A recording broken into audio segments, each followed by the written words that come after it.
여러분 안녕하세요. 밤새 평안하셨어요? 외국인이 제일 먼저 배우는 한국말이 무엇일까요? 바로 이 말 아니겠습니까? 안녕하세요. 안녕하세요. 그래서 얼마예요보다 더 빨리 배우는 말이 안녕하세요입니다. 뭐 지금은 너무 당연하게 느껴지는 이 한국의 인사말 안녕하세요. 편안할 안자에 편안할 영이더라고요. 그래서 우리의 편안과 우리 삶의 평안을 묻는 말입니다. 근데 좀 엉뚱한 질문일 수 있겠지만 언제부터 우리가 이렇게 인사를 하기 시작을 했을까? 우리가 안녕하냐고 서로 물어본 게 도대체 언제 때부터였을까? 막 이런 생각이 들더라고요. 그래서 이 국립국어원이라는 게 있어요. 그래서 한국의 그 모든 말들에 대한 것을 조사하고 또 관리하는 이런 데가 있는데 그 사이트에 제가 들어갔습니다. 거기에서 물어봤어요. 안녕하세요의 유래. 그랬더니 이미 다른 분들이 좀 궁금한 걸 물어보셨는데 답변이 이렇게 올라와 있더라고요. 안녕은 아무 탈 없이 편안함을 의미하며 따라서 안녕하다는 아무 탈 없이 편안하다의 의미이므로 안부를 묻는 데에 쓰이기에 적당한 의미임을 참고하시기 바랍니다. 한편 이런 표현을 언제부터 인사말로 썼는지는 알기 어렵습니다. 감사합니다. 이렇게 났어요. 뭐 예상대로 알 수 없음이 있는데 배울수록 알아갈수록 더 모르기 마련입니다. 그래서 역시나 하는 궁금증, 모르는구나 하고 이렇게 접으려고 하는데 전혀 의외의 장소에서 바로 이 안녕하세요의 기원과 유래를 발견하게 됐다는 거 아십니까? 바로 초등학교 학습지에서 제가 이걸 발견한 거예요. 바로 이건데요. 이게 질문, 그러니까 시험이에요. 시험 질문 이렇게 나왔는데 우리나라는 아침에 만나도 안녕하세요, 점심에 만나도 안녕하세요, 저녁에 만나도 안녕하세요 하고 인사해요. 우리가 항상 하는 인사말 안녕하세요는 언제 생겨났을까요? 그러면서 사지선다로 이렇게 하는데 1번 고조선에서 웅녀가 만든 인사예요. 2번 삼국시대 화랑인들이 만든 인사예요. 조선시대 훈장 선생님이 만든 인사예요. 4번 전쟁 후에 사람들이 하던 인사에서 생겼어요. 여러분 정답이 몇 번이에요? 맞아요? 모르면 3번 아니에요? 4번이요. 4번. 그래서 실제로 고문서를 살펴보면요. 최소 조선 중기 이전에는 안녕하세요라는 말이 없었어요. 그때 이제 고려 말에 편찬된 노골대라는 책이 있고 그다음에 조선 쪽에 편찬된 박통사원해라는 이 책에 보면요. 이 인사말을, 그러니까 중국의 인사말을 한국말로 번역을 하는데 그거를 안녕하세요로 번역을 하는 게 아니라 어디 가시오라고 번역을 했습니다. 그래서 예전에 최소한 우리나라 사람들이 한 1000년 이상은 안녕하세요를 안 쓰고 어떻게 인사를 했다고요? 어디 가세요라고 인사를 했어요. 그리고 나서 한 조선 중기에 일어나서 이 언문들이 나타나는데 그 언문들의 책에 보면은 인사가 좀 새로운 게 나타났어요. 뭐냐면 아침 잡수셨어요? 왜 이 말이 나왔겠어요? 자꾸 굶으니까. 그래서 말이라는 거는 필요에 따라서 만들어지는데 최소한 조선 중기 이전에는 안녕하세요는 없었단 말입니다. 그래서 이 안녕하세요가 우리나라의 책에서 대대적으로 등장하기 시작한 거는 조선 후기 때부터였는데요. 두 차례의 이 전쟁을 겪었죠. 병자호란, 그다음에 임진왜란 겪었어요. 이 두 전란을 겪고 난 다음에 이 밤새 이 사람이 살아있는지 아닌지 궁금한 거죠. 그러니까 얼굴 보면 밤새 안녕을 물어보는 질문이 인사로 변해버린 겁니다.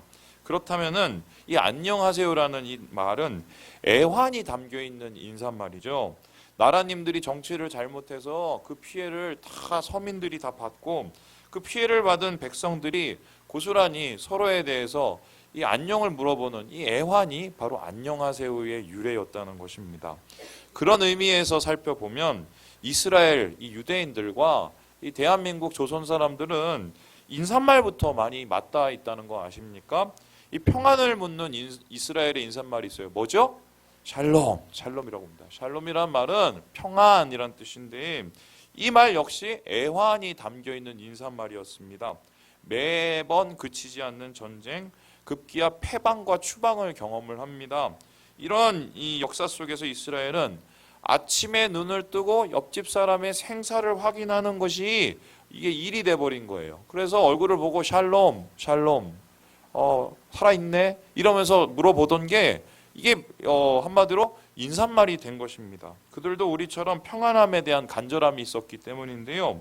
이 히브리어 샬롬이라는 이 말은 신약에 이르러서 이제 헬라어 말로 새롭게 변하게 되는데 그 말이 뭐냐? 우리 한번 따라해 볼까요? 에이레네, 에이레네예요. 그래서 신약은 에이레네, 구약은 샬롬입니다. 그런데 이 에이레네라는 이 단어는 평화, 복지, 번영인데요. 이 성경에서 평강, 평화, 화평, 평안 이런 모든 번역된 말은 다 에이레네라고 보시면 무관합니다. 그런데 에이레네는 우리가 생각하는 평화, 평안의 개념보다 훨씬 큰데요. 단순히 옆에 있는 사람하고 잘 지내고 상황이 무탈하고 건강하고 마음이 편안한 것을 이 에이레네라고 하지 않습니다. 에이레네는 한마디로 표현하면 완전한 평화예요. 이 무슨 소리냐? 어떤 상황에도 구애받지 않는 불가침의 평안이 바로 에이레네입니다. 그래서 이 에이레네라는 이 의미에는 복지, 번영이라는 말까지 확장이 되는데요.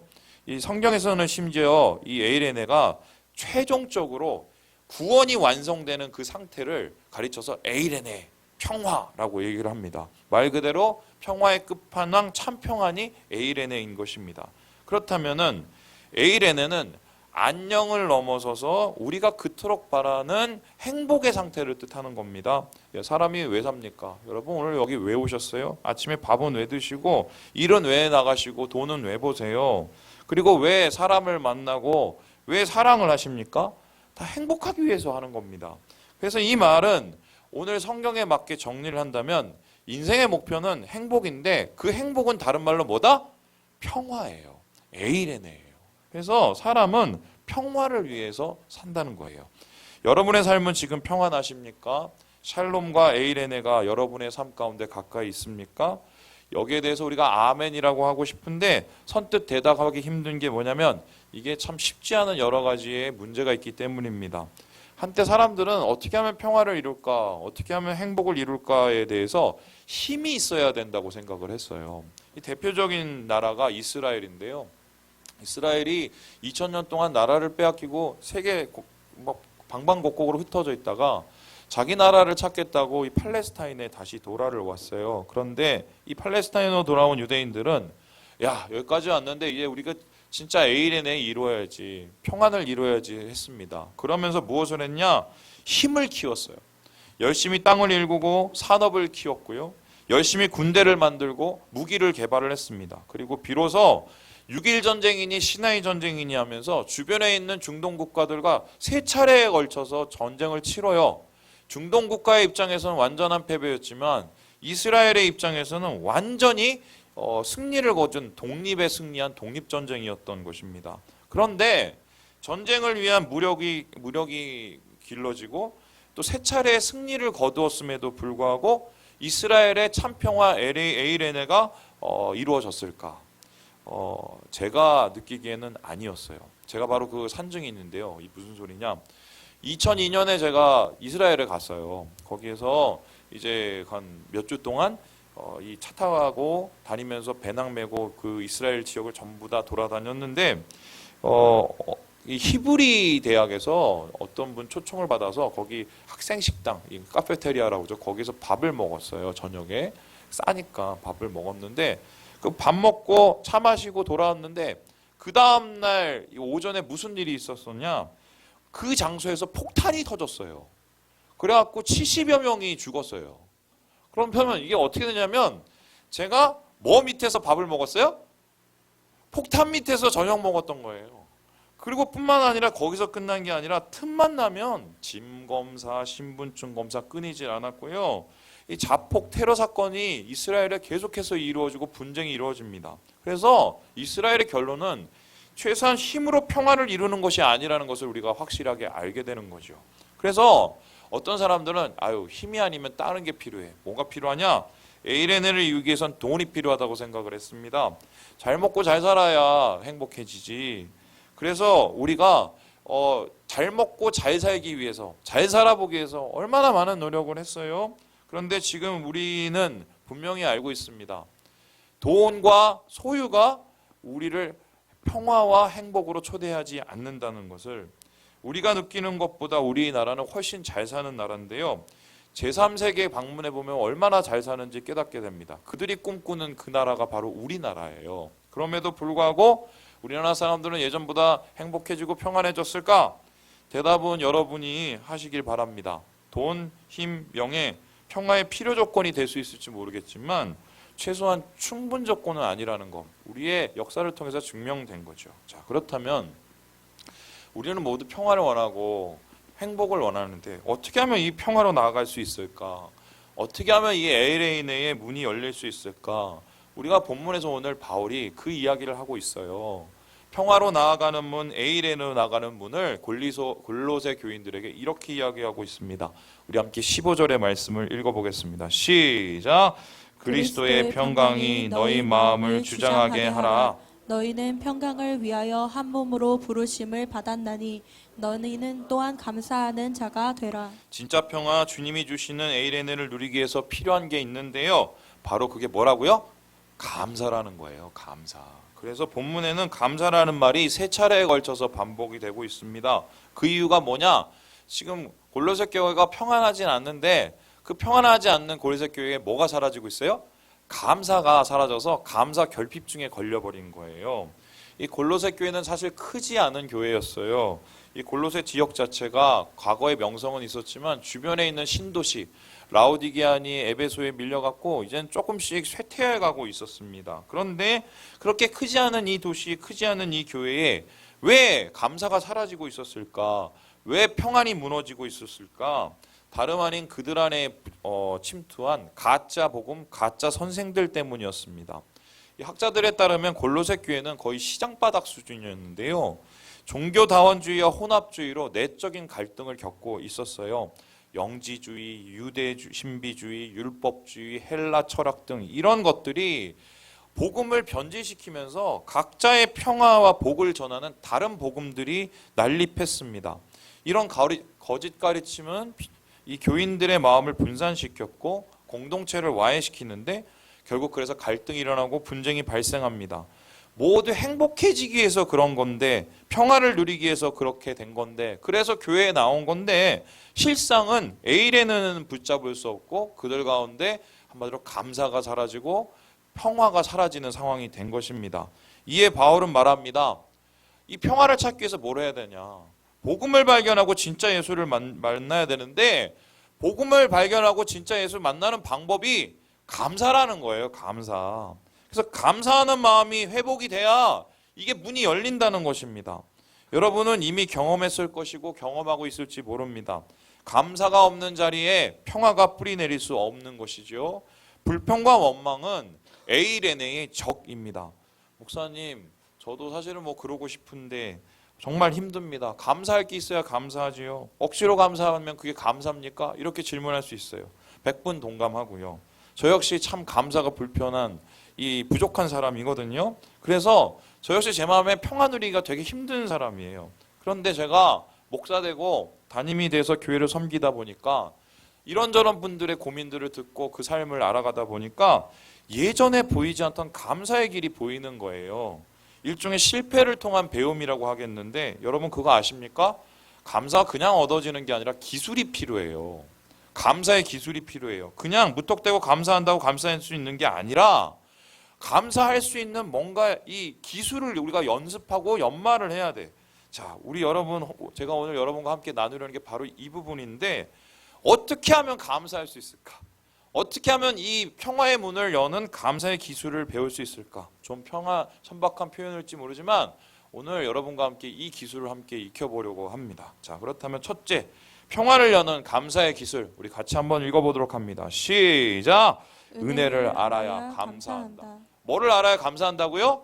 은혜. 감사는 곧 은혜하고 연결이 되어 있다는 것입니다. 이 은혜라는 것은 하나님의 은혜고 은혜를 깨닫고 이 은혜를 실감해야 거기서부터 감사가 시작이 된다는 거예요. 우리 함께 16절의 말씀을 같이 한번 읽어보겠습니다. 시작!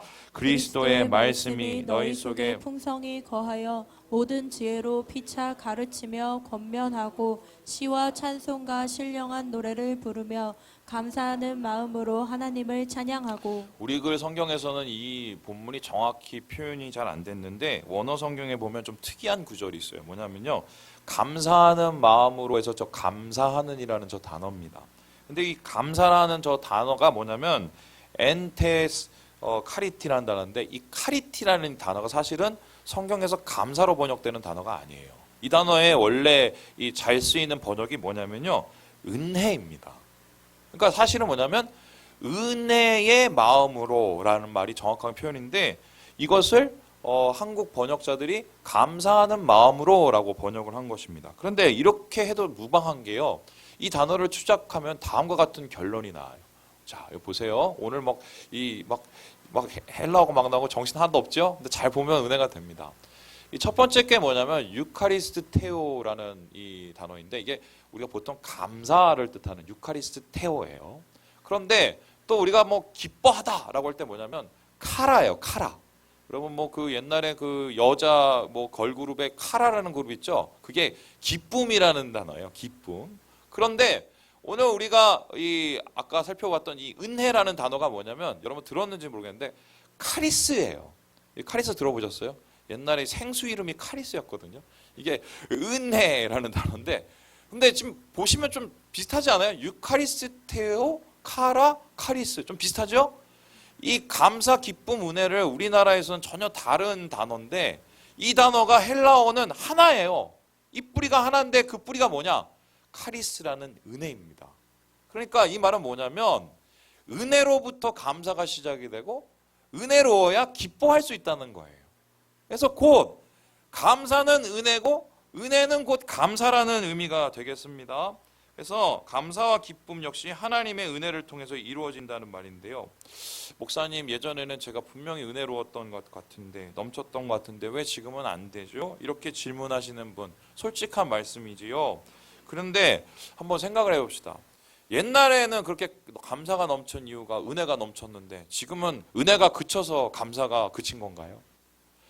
성경에서 은혜라고 표현할 때 그 은혜는 곧 같은 동의어가 있어요. 그게 뭐냐면 구원입니다.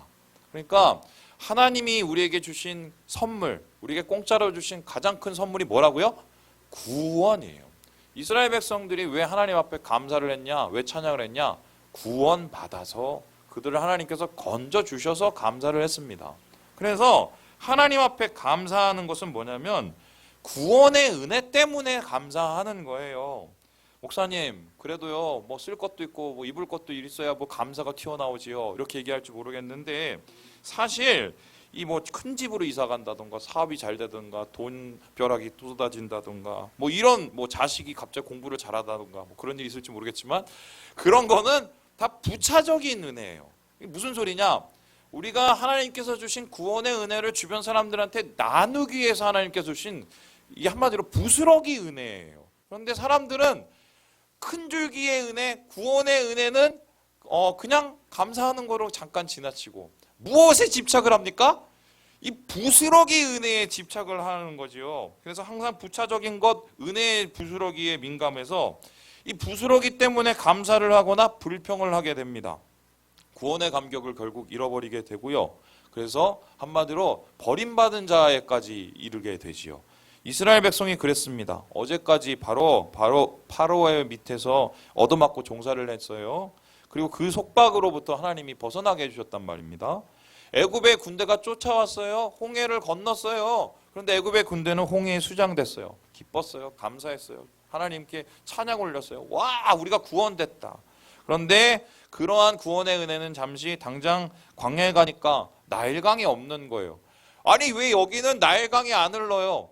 구원을 주시고 자유를 주시는 건 잊어버리고 나일강 안 흐른다고 보고 불평하기 시작해서 감사를 잃어버리게 된 것입니다. 이러한 우리의 부스러기 은혜에 대한 집착에 대해서 이 켄 시가마츠바라는 목사님이 이렇게 이야기를 하고 있어요. 우리 같이 한번 읽어볼까요? 시작!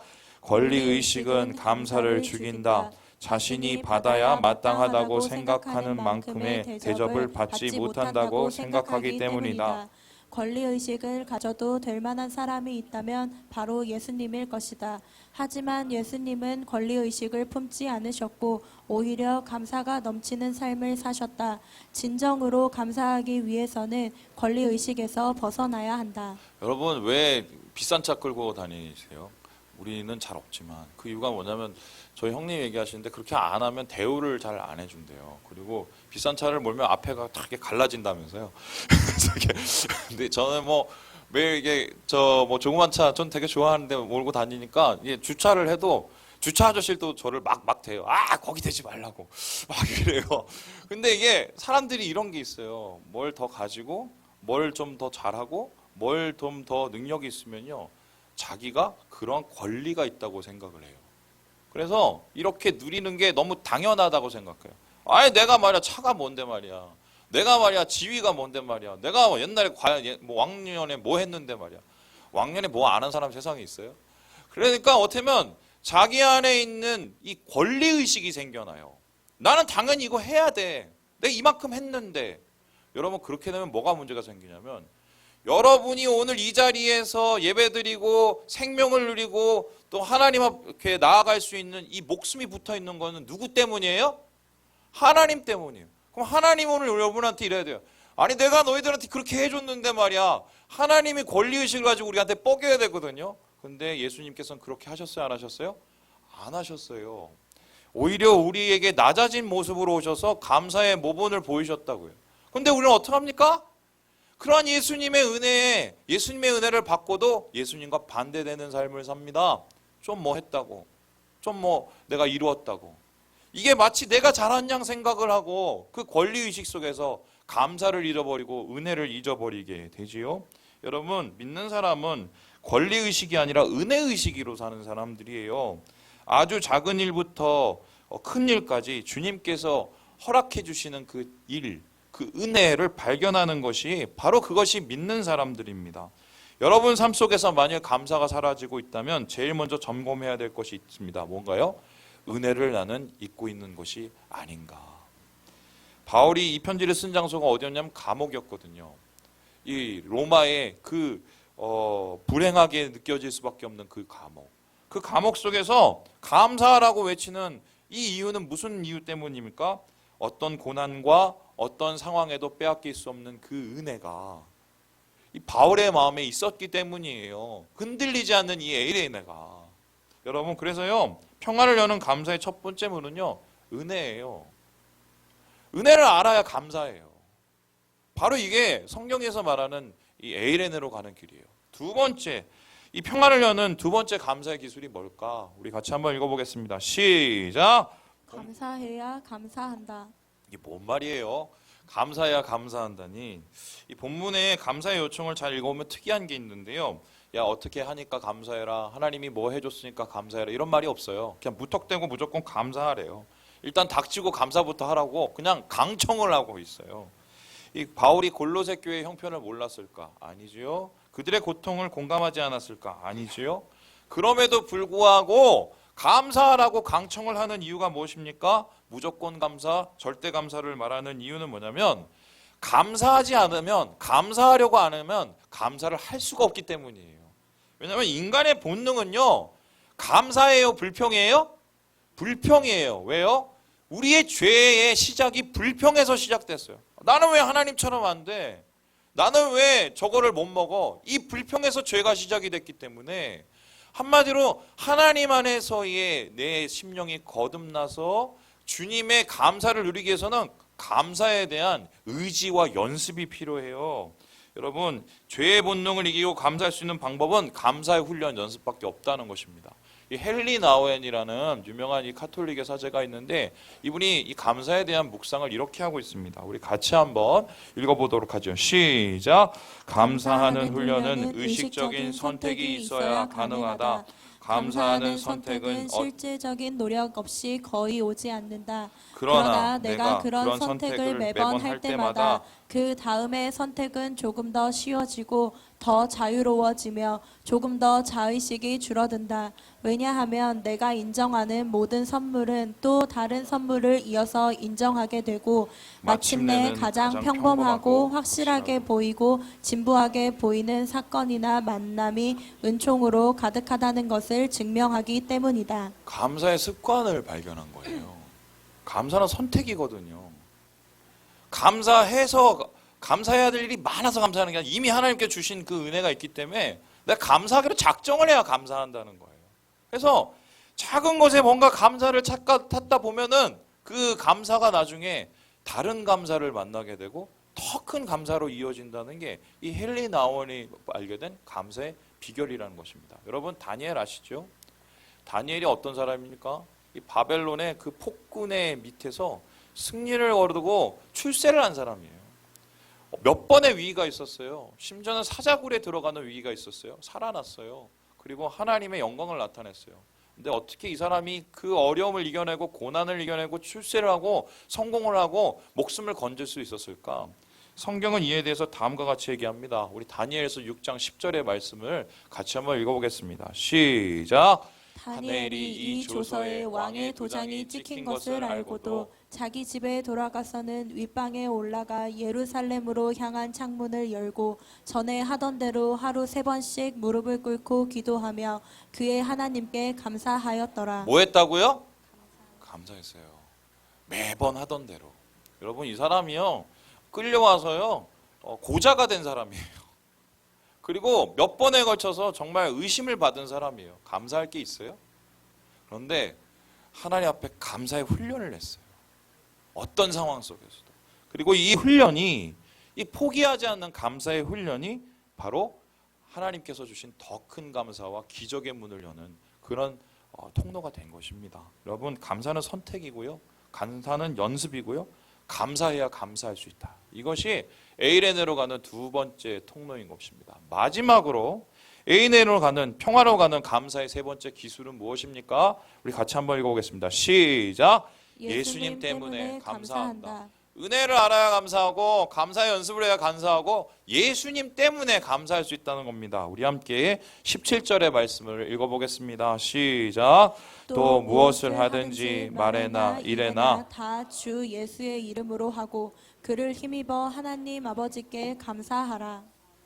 여기서 그를 힘입어라는 이 말은요 예수님을 통해서 예수님 때문에를 말합니다. 그러니까 하나님 앞에 감사할 수 있는 이유가 뭐냐? 예수님 때문에 감사한다는 것입니다. 이게 무슨 소리냐? 우리가 하나님을 얼굴을 직접 볼 수는 없지만 예수님을 통해서 하나님을 보게 됩니다. 예수님이 이 땅에 오신 이유, 이 땅에 오셔서 사신 것, 그리고 제자들을 대하신 그 모습을 통해서 예수님을 읽고 예수님을 이해해요. 그런데 예수님의 제자들을 대한 태도 여러분 어땠습니까? 제자들이 모자라고 부족하고 심지어는 배신하고 도망쳐도 제자들을 어떻게 했어요? 포기했어요? 포기하지 않았어요? 포기하지 않았어요.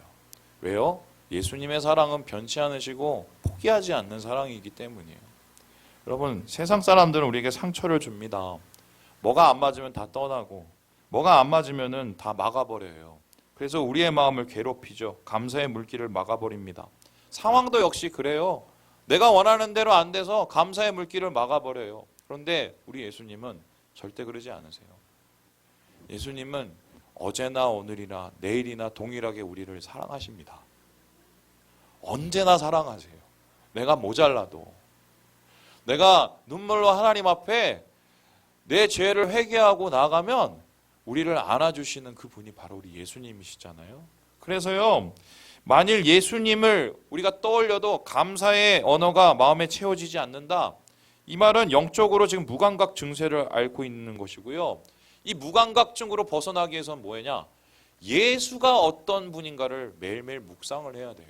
여러분에게 지금 영상을 하나 보여드리고 말씀을 마치려고 하는데요.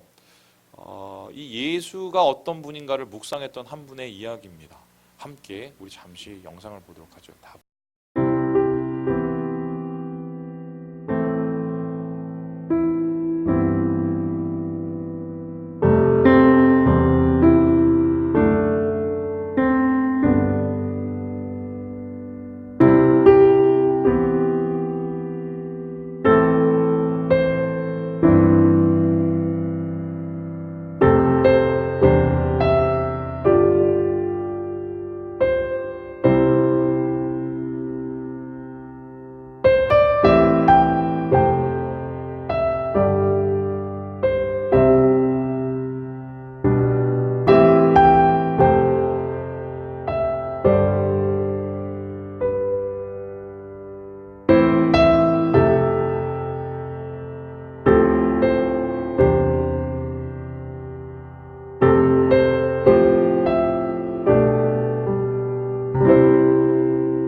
미국에서 좋은 학교는 다 나왔어요. 피츠버그 대학, 유니언 신학교, 한국에 오려고.